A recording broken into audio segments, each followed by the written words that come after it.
in there? At least But it's not just America and Israel that threaten the theocratic rule.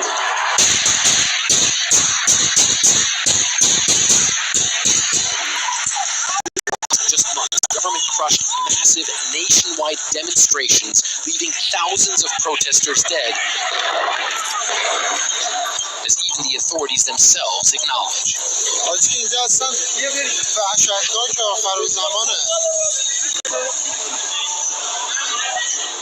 As night sets in, a black cloud rises over the city. By daybreak, oily water rains down on Tehran. Israel has struck several major oil depots on the edge of the city. There were air raids going on, I would say, for about an hour and a half last night, and you could really hear big impacts in various parts of the city, especially the south, the east, and the west. And then we saw that thick smoke in the night sky. And I'm going to show you above us, you can see that there is black clouds still going overhead. Another thing I want to show you as well, we have a white car here, so you can really see it. It rained this morning. The rain seemed to be saturated with oil as well. You can see there's this black soot that's inside the rainwater. The strikes turn day into night. It's an absolutely hectic scene here. We've just made it to the Shahran oil depot, which was attacked last night in a massive wave of airstrikes. We heard those going on for about an hour and a half with massive thuds and then explosions that we could hear. And that thick black plume of smoke, we saw that last night, and now we're actually seeing it up close. And what we're also seeing is that some of those destroyed storage tanks are still on fire. There's still flames originating from them. You can also see here that the area around here is also completely destroyed. There's people here actually working on this electricity pole to try and get the electricity back. Israel says it struck the oil depot to, quote, deepen the damage to Iran's military infrastructure. In the hours after the attack, the Trump administration expressed dismay at the bombing. Health authorities say the acid rain we were also subjected to can cause skin and lung damage. We meet the former foreign minister and now foreign policy advisor to the office of the supreme leader, Kamal Harazi. I don't see any room for diplomacy anymore because Donald Trump has been deceiving others and not keeping with his promises. And we experienced this in 2 times of negotiations, that while we were engaged in negotiation, they struck us. Do you consider this an existential threat to the Islamic Republic? It is an existential threat to the Islamic Republic, and therefore we have to say with full might. The proof is in the pudding. What is important for us is the end of this game, and we are ready to continue that game.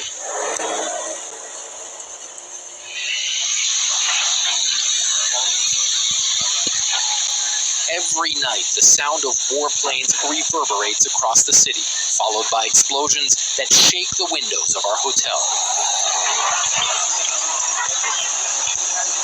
Where we are right now is the east of Tehran, and the authorities say there was a massive airstrike that hit a residential building now. And the reason why the authorities have told us to actually wear masks when we're here on the ground is they say that obviously this is kicking up a lot of dust, and so it's better to wear a mask just to be protected.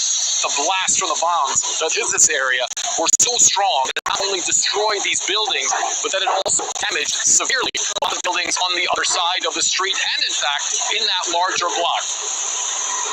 As the bombing campaign drags on, day by day, airstrike by airstrike, we can feel and hear the anger among those affected build up, also directed at us, as we're viewed as media from Iran's enemy state, the U.S.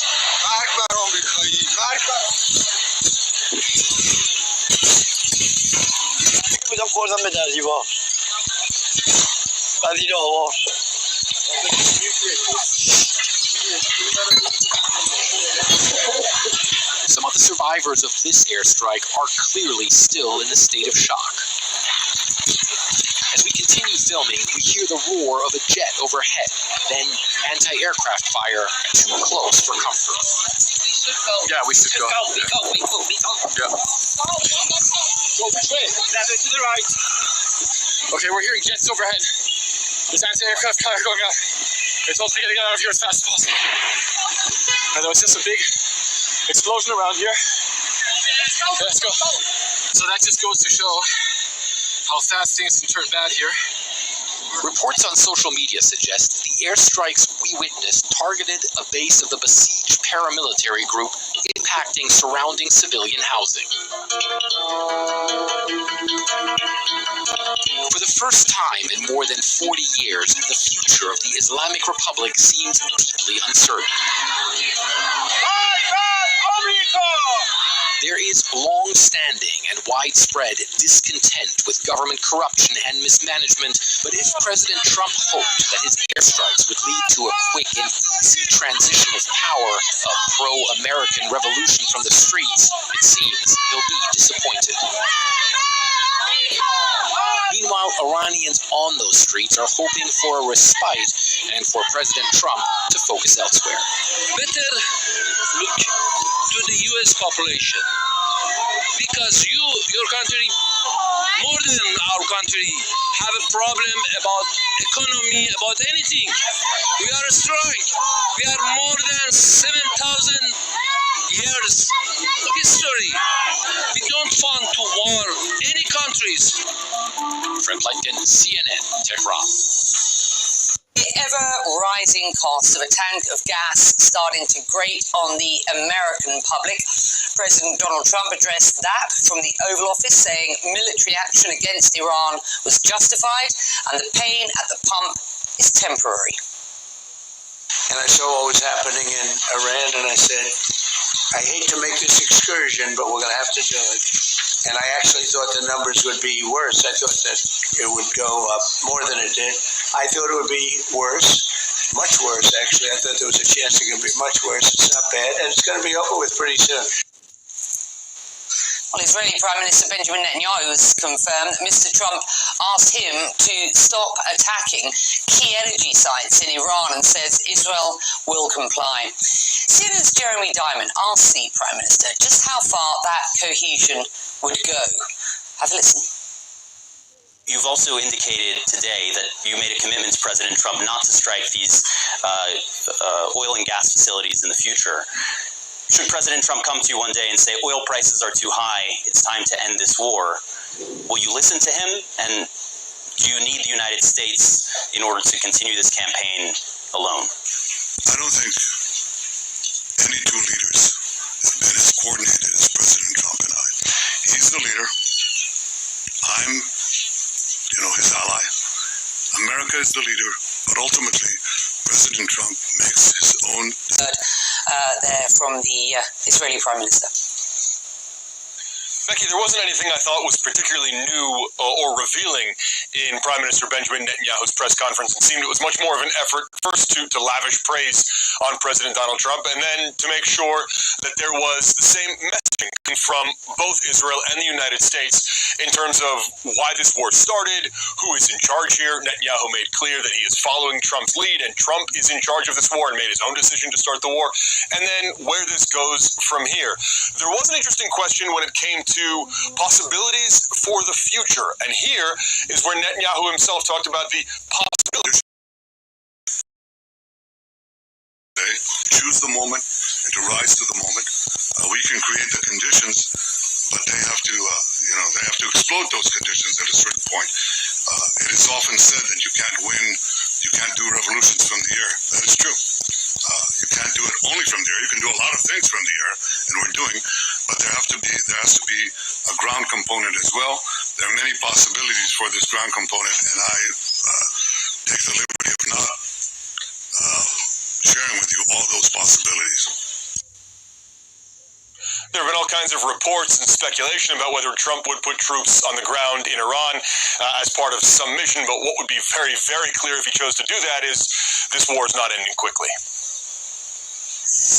While I've got you, Oren, I do want to just go over as an update on what is going on in Lebanon, which is absolutely crucial. Of course, a ground operation, a ground offensive there by the Israelis, and continued attacks from the air. We haven't seen an all-out ground invasion yet of Israeli troops moving in and crossing the border in the thousands. We have seen Israel seize more and more territory in southern Lebanon, fairly close to the border. They say this is to protect the communities in the north, but that is a deepening position. Meanwhile, we see the Israeli military trying to cut off southern Lebanon, the Litani River, a crucial river there. First, there's been evacuation warnings for everything south of that, and even quite a bit of territory north of that. But now the Israeli military has said they are bombing the bridges that cross the Litani River in an effort to prevent Hezbollah, the Iranian-backed militant group, from crossing those bridges and accessing southern Lebanon. Essentially, Israel trying to clear out the area, not only of the civilians and the residents who live there, as approximately 1 million people have been forcibly displaced by Israeli military operations, but it's also an effort to make sure Hezbollah can't access that area. We have seen fighting very close to the border area. And of course, this all comes as Israeli airstrikes have pounded the capital of Beirut, the Dahya southern area of Beirut, which is considered a Hezbollah stronghold, as well as several other parts of the country. So this effort continues. One of the key questions is, will Israel carry out that larger ground invasion of Lebanon once it frees up its air force from operations over Iran? Good to have you on. Thank you very much indeed. 7 minutes past 3 there. It is just after 5 in the afternoon here in the UAE. Iranian attacks persist in this Gulf region. Bahrain, Kuwait, Saudi Arabia, here in the UAE, all report intercepting projectiles in the early hours of Friday. These fiery images show Kuwait's Mina al-Amiri oil refinery, which was attacked by drones on Thursday and again today. Let's bring in CNN's Paula Hancock, who is monitoring the region from Abu Dhabi, and just bring us up to speed on the very latest, if you will. Well, Becky, we can start with Kuwait. We did hear from the authorities there that they came under multiple hostile drone attacks at that oil facility and that they had to shut down part of the facility. They called it precautionary, but also pointing out that they were battling a number of fires which broke out in several units. So that refinery has come under attack a number of times. Yesterday it was targeted once again as well. Firefighters, we understand, are trying to control those fires at this point. Now, when you look at Saudi Arabia, authorities there have said that they have intercepted at least a dozen drones, which were heading towards their eastern province. Now, that, of course, is where those oil fields are situated.